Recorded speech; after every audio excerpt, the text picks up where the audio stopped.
Well, it's Frequency Bones Summer Music Connection 4, Session 5, which is on sound production. Now, in this summer's work, which is entitled, as you know, A Musical Approach to the Basics, I have found that most people, when they talk about tone, think that's really talking about music. When they think of sound, different adjectives come to their mind, and probably your mind. Full, centered,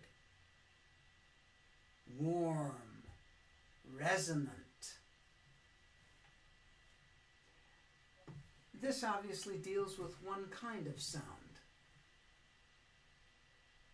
And we've been conditioned, I think, to recognize sound according to this is a good sound, this is not a good sound. Instead of, is this an appropriate sound for what we're going for?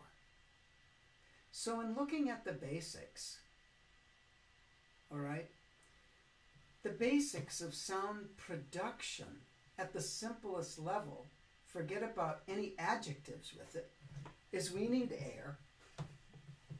We need an embouchure that will be structured in a way where the air can flow through it and our lips can vibrate. That's a sound. Now, we put that into the mouthpiece, we come up with something. We put it into the horn, and there's another something that comes out. So, one of the things in terms of a musical approach to sound production is, do we have a concept of sound in mind? This is obviously not an incredible revelation of a thought to have. People have been talking about that for years, having a concept of sound. Do you feel your sound before it's produced?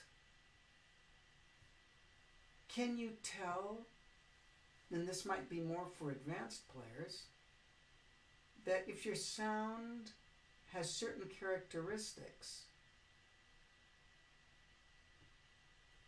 is it saying that there could be some aspects of the embouchure that are strained or tired, or that you're not breathing right? If certain characteristics of sound come up? Have you found when your sound is where you like it, that the rest of your playing feels good? Or are they independent? So those are very interesting questions for anyone who's working on an instrument and they're thinking about sound. Does the trombone, and John Swallow used to talk about this, and I had the good fortune of working with him many years ago, 1973. He used to say, does the trombone have a sound that's different than a French horn, that's different than a saxophone, that's different than a trumpet? And we can say, well, sure it does. Look at the shape. It's very, very different. Yet, we can hear trombonists, right? And we can go, oh, they're more on the euphonium side of the sound. Oh, they're a little more on the trumpet side. Oh, they're a little bit more on the horn side. And do we ever say, well, it's a little bit more on the trombone side of the trombone sound? It's a very curious thing. So obviously when we think of sound, we think of resonance. We think of overtones. And depending on what kind of work we want to do, this will alter our concept of sound. Do I have a favorite trombone sound? No, I do not. I've heard many trombone sounds that I think are great. But you know what? The actual trombone sound, or an actual sound out of any instrument for that matter, is really just a shell that can reflect the music that's coming through. I knew one great brass player, Tim Morrison, great trumpet player. I played with him in the Boston Symphony and Boston Pops. He used to say, and he had most people would hear Tim's sound and think, that's a gorgeous sound. It was the music that was coming out that was making it beautiful, as well as the sound would be an enhancing agent for that. But he would say sound is overrated. And I knew what he meant. If people are only thinking of there's only a beautiful sound, or this is a beautiful sound, that isn't a beautiful sound. As you've probably heard me say in other videos or other posts I've written, they get blinded by their concept of sound. So in this musical approach to the basics, and now sound production, how can we go at it? Well, very simply, a person's going to be very influenced by their teacher.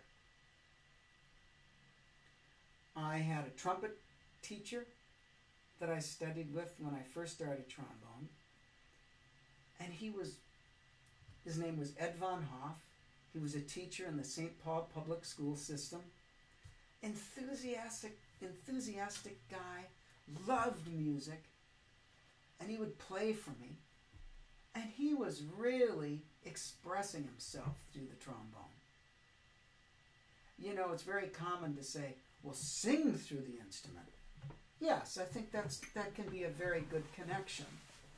At the same time, I used to like to cello through the instrument. Now, who says a cello can't sing?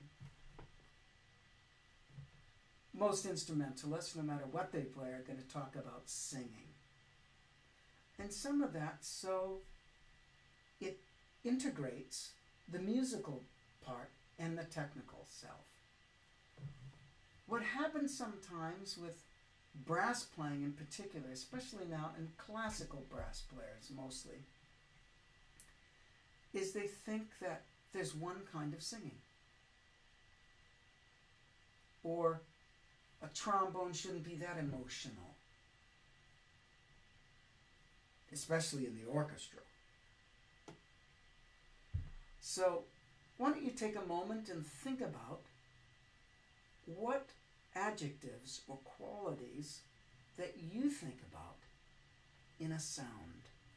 So I'm going to play a little something again, and you tell me what the qualities are that come to your mind.